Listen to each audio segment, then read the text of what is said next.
Ladies and gentlemen, colleagues and fellow persons with disabilities and our parents, we talk about the vision of the policy. You know what a vision is? It's something up there in the skies. At the end of the day, we all wish to be somewhere at the end of the day. This is where we wish to be. I wish to be with the stars. I wish to be up there. That's the vision. And this vision is aligned with the vision of the department.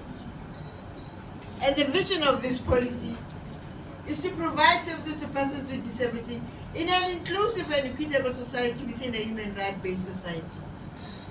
What it says is that we aim to be included in whatever happens in this country and even outside.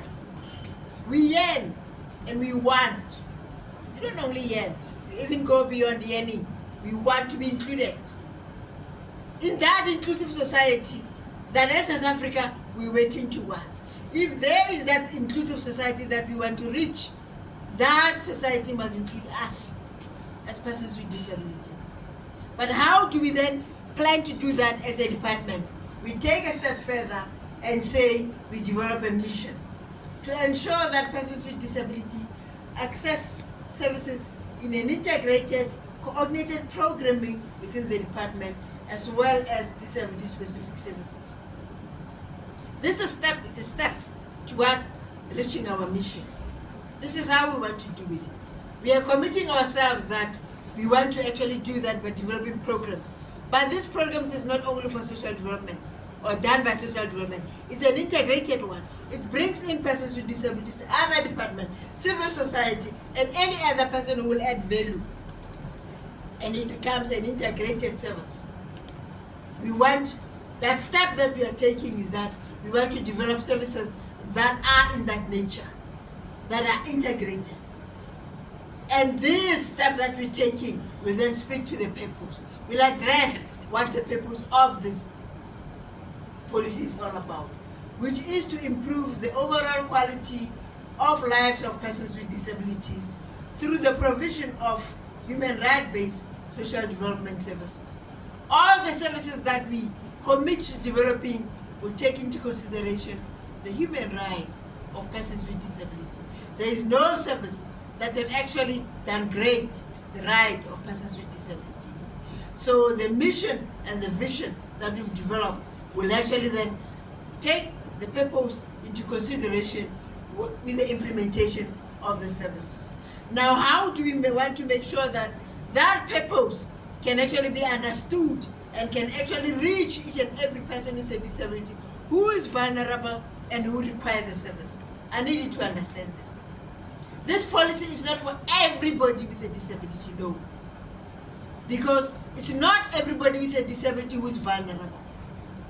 There are those that are employed, there are those who are leading a profitable life, there are those who are living a developed life, who are able to do things on their own, who are able to demand whatever they demand.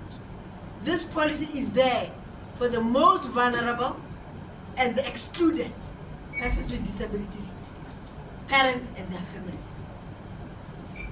Now, how do we want to make sure that, how do we plan to make sure that these services that we're talking about, this purpose that we're talking about, can actually be lived, can actually become a reality to persons with disabilities? And we do that by looking at two objectives. These objectives is how we're planning to implement the commitments and the intentions of this policy, the commitments and the intentions of the department. And the first one is persons with disabilities continually receive responsive disability-specific service, specific social development services. You must be asking yourself, what are disability-specific services? You're not coming up with new names. And I'm gonna try and make people understand by citing an example. Our children who are born with disabilities, a child might be born blind, a child might be born deaf, a child might be born with spina bifida having to use a wheelchair. I'm just going to use those 3 examples. There is no way that when this child reaches the age of 6, we put them at the door and say, go to school. It's your time to go to school. Go and see to finish how you do it. We don't do that.